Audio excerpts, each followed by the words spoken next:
TSX has been outperforming the S&P 500 this year, and it has been hitting new all-time highs.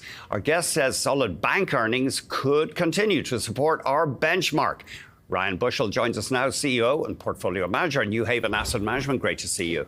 Good to be here, Andy. Can you give us your quick thoughts on BMO and National Bank? Anything jump out for you, Ryan? Again, all the banks so far, pretty solid results. Not spectacular, but solid. And I think, again, the thought process coming into this year was maybe, and when there was news of the tariff news was hitting, what's going to happen to the Canadian economy, what's going to happen to the Canadian housing market. But we've seen, with the rate cuts that have come through and the capital market side of the business has been strong, that the retail banking side continues to be strong, no problems there yet.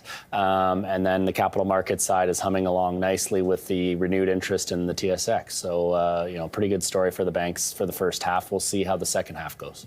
It's interesting. What do you mean renewed interest in the TSX? Just the way it's been outperforming? Yeah, outperforming. A lot of interest in resources, gold, things of that nature. So more deals, more investment banking deals. Again, you've seen all the banks pretty much. The capital markets results have been pretty spectacular. So, so that's pushing the earnings side. And the TSX trading in record territory today, north of 26,300, the composite.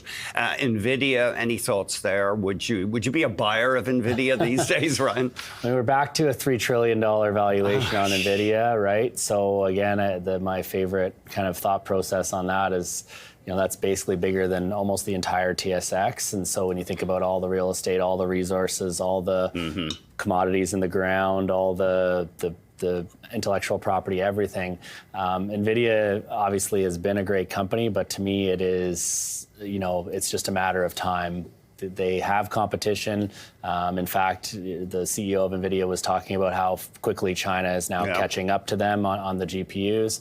And then you've got all these trade restrictions, especially in the world of semiconductors. So it's not for me, that's for sure. Did Jensen Huang actually say that? He warned that the Chinese are catching up? Yeah, and then because I believe, again, I'm not an expert on Nvidia, I don't want to claim to be, but the understanding I had was that he's saying by restricting their access to China, they are going to find other ways to compete in that space. That AI is obviously a priority for China. It's an arms race globally, largely U.S. versus China. And so if they're not allowed to sell into that market, they will probably be replaced. Yeah, it's interesting. America may have shot itself in the foot with that. The TSX, obviously some tariffs will go on Canada, but we're hearing that when goods are compliant with CUSMA, the North American Free Trade Deal, they'll avoid the worst of it. Yeah, and I don't, this has been back and forth so many times that I don't think it really does a lot of good to speculate too much. I think the way to think about the tariff regime globally now is that we've seen kind of the high watermark of what's been threatened, and we have the low watermark of where things were prior. We're going to be somewhere in between.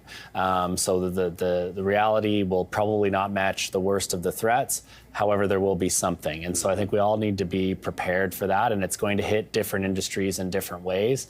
I was talking with a client about this last night. When you think about all the uncertainties in the world, I really enjoyed your commodity analyst on earlier talking about the global reserve status of the U.S. dollar and the changes happening there. What can we reasonably think that is investable? And I keep going back to North America is going to be consuming more energy. If we're bringing manufacturing and supply chains back, if AI is going to mature and continue to proliferate, the thirst for data requires power. And so I keep going back to, I like where we're positioned in those power providers, infrastructure providers, and energy providers. Our parent company, BCE, says it plans to invest hundreds of millions of dollars to buy AI data centers in a whole 6 cities. The first will be Kamloops, BC. So there's a lot of investing going on there. Yeah, and we'll see. It's interesting. Both TELUS and BCE TELUS doing something similar, I think. Recent announcements on that, and so.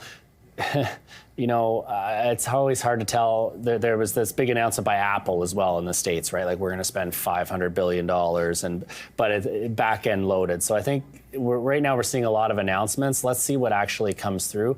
But suffice it to say, we own BCE and TELUS in smaller weights, much smaller than our energy infrastructure weightings, because again, we're not sure who the winners and losers are going to be of this arms race on AI, and as well with regard to manufacturing and more domestically, whether consumers are going to win on that or whether the manufacturers are going to be able to pay those higher costs, et cetera, et cetera.